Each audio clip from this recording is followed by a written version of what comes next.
A company you want to apply to has asked you to send your CV. And you are thinking, what? Are you kidding? Don't worry. CV means course of life in Latin. And that is just what it is.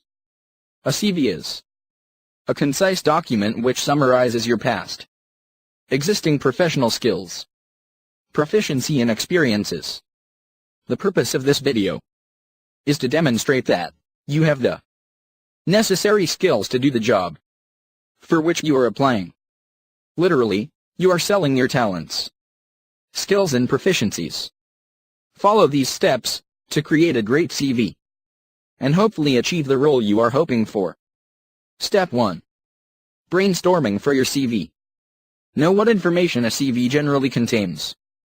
Most CVs include your personal information, your education and qualifications, your work experience, your interests and achievements, your skills, and references. Also, experienced people tailor your resume to the job you are applying for. Use a modern but professional format. However, there is no set format for a CV. What you include is up to you. Step 2. Consider the job you are applying for. Research the company. A good CV is tailored to the specific job and company you are applying for. What does the company do? What is their mission statement? What do you think they are looking for in an employee? What skills does the specific job you are applying for require? These are all things to keep in mind when writing your CV. Step 3. Check the company's website for extra information about the CV. See if there is any specific information they want you to list in your CV. There might be specific directions listed on the application page. Always double check this. Step 4. Make a list of jobs you have held. These can be both jobs you hold currently and jobs you have held in the past. Include the dates that you began and ended your term at each particular job. Step 5. Brainstorm your hobbies and interests. Unique interests or hobbies will make you stand out. Be aware of the conclusions that might be drawn from your hobbies. Try to list hobbies that portray you as a team-oriented individual, rather than as a solitary, passive person. Companies want someone who works well with others and can take charge if need be. May you asked, what hobbies and interests that paint a positive image? The answer is being the captain of your soccer or football team, organizing a charity event for an orphanage, secretary of your school's student-run government. On the other side, the hobbies that imply a passive, solitary personality are watching TV, doing puzzles and reading. And remember, if you are going to put any of these things, give a reason why. For instance, if you are applying for a job at a publishing house, put something like, I enjoy reading the great American writers, such as Twain and Hemingway, because I think their writing gives the unique perspective into American culture at the time they were writing. Step 6. Make a list of your relevant skills. These skills often include computing skills. Are you a wizard at WordPress, Excel, in design and languages you speak, or specific things the company is looking for, such as targeted skills? Let me tell you this example of targeted skills. If you are applying to be a writer for a newspaper, then list that you are fluent in AP style. If you are applying for a coding job, then mention that you have worked with JavaScript. Step 7. Create the format for your CV. Are you going to break each section up with a line? Are you going to put each section in its own box? Are you going to list all of your information? Play around with different formats to see which looks most professional. Aim for no more than the front and back of a standard sheet of paper. Step 8. List your name, address, telephone number, and email at the top of the page. It is important to make your name a size larger than the rest of the text, as it is important for your reviewer to know who he or she is reading about. It is up to you as to how you format this information. Standard format would be to have your name in the center of the page. Your home address should be listed in a block format on the left side of the paper. Put your telephone number and email below your home address. If you have another address such as your address while you are at school, list this address on the right-hand side of the paper. Step 9. Write a personal profile.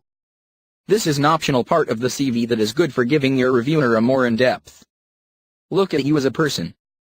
This is where you sell your skills, experiences, and personal qualities.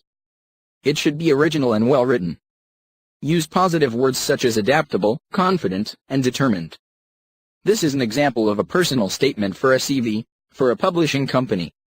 An enthusiastic, recent graduate, looking for an entry-level editorial position that will utilize organizational and communication skills developed as a summer intern at City Light. Step 10. Create a section for your education and qualifications. This section can be at the beginning of your CV, or you can choose to list it after other sections. The order of sections is up to you. List your education in reverse chronological order. Begin with university if you attended, or are attending it, and work your way backwards. List the name of your university, the dates you went there, your major and minor, and your grade point average or levels. For example, you can write the following. Santa Clara University. English and History 2009-2013. Subjects include medieval literature, Victorian literature, criticism of poetry, and history of Great Britain. Obtained a 75% on my second-year exams. Step 11. Create a section for your work experience. This is the section in which you should list all of your relevant work experience. List the name of the company, the location of the company, the years you worked there, and what you did. Start with your most recent job and work backwards. If you have a long list of work experience, only put the experiences relevant to the job you are applying for. For example, you can write the following. Diablo Magazine. Walnut Creek, California, March 2012 January 2013. Fact-checked information. Wrote articles for Diablo's blog. Assisted in researching of material for articles. Step 12. Create a section for your skills and achievements. This section is where you list the things you accomplished at your previous jobs, and the skills you have developed through your experiences. This is also the section where you list any of your published work, lectures you've given, classes you've taught, and so on. For example, you can write these achievements. Successfully took a national bestseller from manuscript to publication. Received certification in copy editing from UC Berkeley. Step 13. Create a section for your interests. You should list any relevant interests that paint you in the most positive light. Choose several interests from the list you created while brainstorming for your CV. Step 14. Create a section for other information. If there is a noticeable gap in your CV, or there is some other information you would like to share, just put it in this section. This sort of information can include leaving work to take care of children and so on. For example, you write this.